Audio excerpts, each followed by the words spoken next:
बना दिए, दुनिया भर के अलग अलग नियम ले आए कि गिरदावरी होगी, फिर बाद में बोले कि भौतिक सत्यापन होगा और टोकन काटने के लिए लगातार।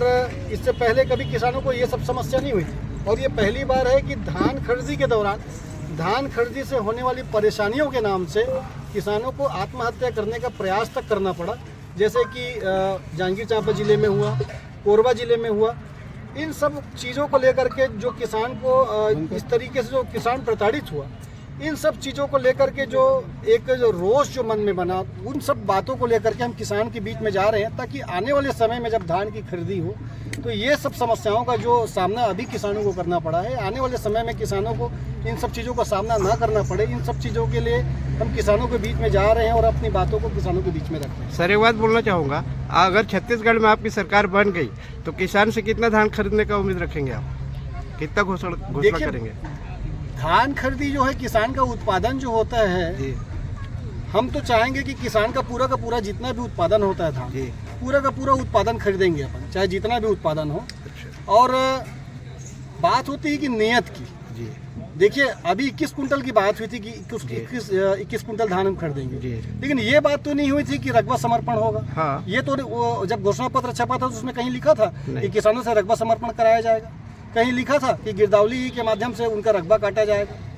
ये तो ऐसा हो गया कि वो बीमा कंपनियों के जैसे वो नीचे लिख दिए नियम शर्तें लागू, तो दुनिया भर का अब आपको नहीं खरीदना है, खरीदी कम करना है तो दुनिया भर के पीछे दरवाजे से आप रास्ते बना रहे हैं। तो कहीं ना कहीं ये जो चीज़ है ना, किसानों के लिए जो एक नीयत है, जो किसानों को आगे बढ़ाने की जो नीयत है, ये नीयत ना तो केंद्र सरकार बीजेपी की केंद्र सरकार में दिखती है और ना राज्य सरकार में दिखती है। इनकी नीयत जो है सिर्फ और सिर्फ छत्तीसगढ़ और अपने जो देश के किसान हैं, इनको पहले भी इन लोगों ने ठगा है और आज भी उसी रास्ते पे चल रहे हैं और लगातार किसानों को ठग रहे हैं। आपने बहुत बड़ा मुद्दा उठाया है कि अमेरिका से ही भारत ने समझौता किया है जिसमें कि किसानों को जो सामान्य है तो 2 से 3 रुपया मतलब कि वो बेच नहीं पाएंगे, मूल्य जो उनका रहेगा खेती बाड़ी पे फ़ायदा नहीं ले पाएंगे। आप बता रहे कि बहुत ही नुकसान होगा। देखिए जो ट्रेड डील हुई है अभी किसानों के साथ में, अमेरिका के साथ में किसानी को लेकर के, मैं आपको बताना चाहता हूं कि अमेरिका में एवरेज एक किसान को जो साल भर में सब्सिडी मिलती है ना, एक किसान को लगभग 60 लाख रुपए की सब्सिडी मिलती है।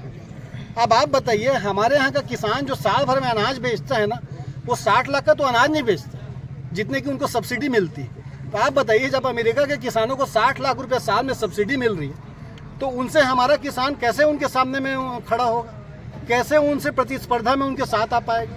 पहले तो आपको दोनों को एक मंच पे लाना पड़ेगा ना, एक बराबर खड़ा करना पड़ेगा, तब तो हम उनसे प्रतिस्पर्धा करेंगे। क्या लगता है कि सरकार ने ऐसा कदम क्यों उठाया होगा आपके अनुसार? देखिए अभी जो ये जो वैश्विक स्तर पे जो चल रहा है और ये जो इनका जो अडानी प्रेम है भाजपा सरकार का, ये तो जग जाहिर है।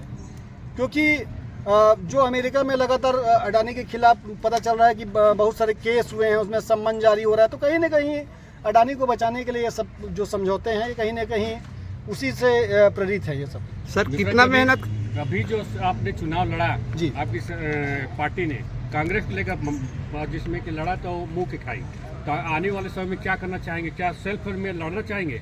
देखिए आम आदमी पार्टी का अब किसी भी पार्टी के साथ समझौता नहीं होगा, ये हमारे राष्ट्रीय संगठन ने स्पष्ट कर दिया है। आने वाले समय में आम आदमी पार्टी अकेले चुनाव लड़ेगी, इसमें कोई दो मत वाली बात नहीं। कितना मेहनत करने की जरूरत है महोदय? देखिए मेहनत तो हमको भरपूर करना पड़ेगा और हम कर रहे हैं और लगातार, इसीलिए आपको बीच में अभी यहाँ पे किसानों के बीच में हम लगातार यात्राएं कर रहे हैं और मेहनत करे बगैर तो कुछ भी हासिल नहीं होता। इतना जरूर आपको आश्वस्त करना चाहेंगे कि इस बार की जो लड़ाई होगी वो बीजेपी कांग्रेस के बीच में नहीं होगी। इस बार की जो लड़ाई होगी सीधे बीजेपी और आम आदमी पार्टी के बीच में लड़ाई होगी, कांग्रेस कहीं पे भी नहीं। देखिए छत्तीसगढ़ के लोगों का किसी भी जगह अन्याय होगा, चाहे उनकी धरोहरों को लेकर के हो, चाहे किसानों को लेकर के हो, आम आदमी पार्टी किसानों के साथ, छत्तीसगढ़ के लोगों के साथ कंधे से कंधा मिलाकर के लड़ेगी और लड़ रही है। मैं पहले भी यहाँ पर रामगढ़ की पहाड़ी को लेकर के आया हूँ, रामगढ़ की धरती पर, और भाजपा के जो कारनामे हैं उसको मैंने उजागर किया है कि अडानी प्रेम में किस तरीके से भाजपा की पूरी तरीके से सरकार किसानों को और यहाँ की धरोहरों को दांव पर लगा रही है। मैं आपको बता देना चाहता हूँ कि छत्तीसगढ़ की सरकार ये जानती है कि छत्तीसगढ़ का जो मुख्य रीढ़ है वो छत्तीसगढ़ का किसान है, और छत्तीसगढ़ के किसानों को कमज़ोर करना है तो उनकी धान की खरीदी को कम करना पड़ेगा, और तभी यहाँ पर छत्तीसगढ़ में अडानी जैसे कंपनी राज आ सकता है, जब किसान यहाँ का कमज़ोर करेगा। क्योंकि आज छत्तीसगढ़ में जहाँ जहाँ भी धान का ज़मीनों का जो है अधिग्रहण हो रहा है, वहाँ पर किसान आंदोलन कर रहा है, उठ खड़ा हो रहा है। तो इनको कमज़ोर करने के लिए बदनीयती से भारतीय जनता पार्टी की सरकार किसानों का धान नहीं खरीदना चाहती, किसानों को कमज़ोर करना चाहती, ताकि कर्ज के बोझ तले ये लोग दब जाएं।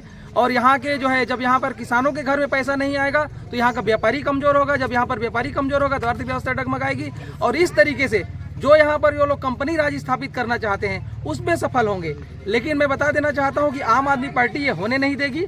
इसलिए मैं और मेरी पार्टी पूरी तरीके से हम लोग जनता के साथ हैं और बार बार जनता के बीच में जा रहे हैं और ये लड़ाई हम लोग लड़ रहे हैं। सर, आपके कार्यकर्ता को क्या करने की जरूरत है अभी?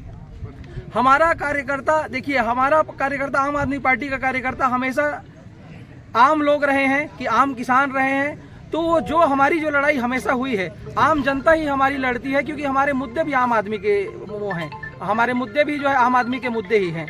तो इसलिए हर एक नागरिक छत्तीसगढ़ का आम आदमी पार्टी का कार्यकर्ता है और आम आदमी के मुद्दे को खड़ा करने के लिए वो सब लड़ते हैं। स्थानीय राजस्व मंत्री जी यहाँ पर्यावरण संस्कृति मंत्री हैं, तो उनका कहना है कि एक भी पेड़ नहीं कटेगा, जो भी दिक्कत होगी हम स्वयं वहाँ संरक्षण दे रहे हैं, देख रहे हैं। इस पर क्या बोलना चाहेंगे आप उनके लिए? देखिए, आपको पता होगा कि पूर्व में यही बात जो है, क्या कहते हैं, पूर्व के उप मुख्यमंत्री टी.एस. सिंहदेव जी ने लिया था और उन्हीं से शिक्षा लेकर के उन्हीं के संरक्षण में राजनीति उन्होंने भी सीखा है।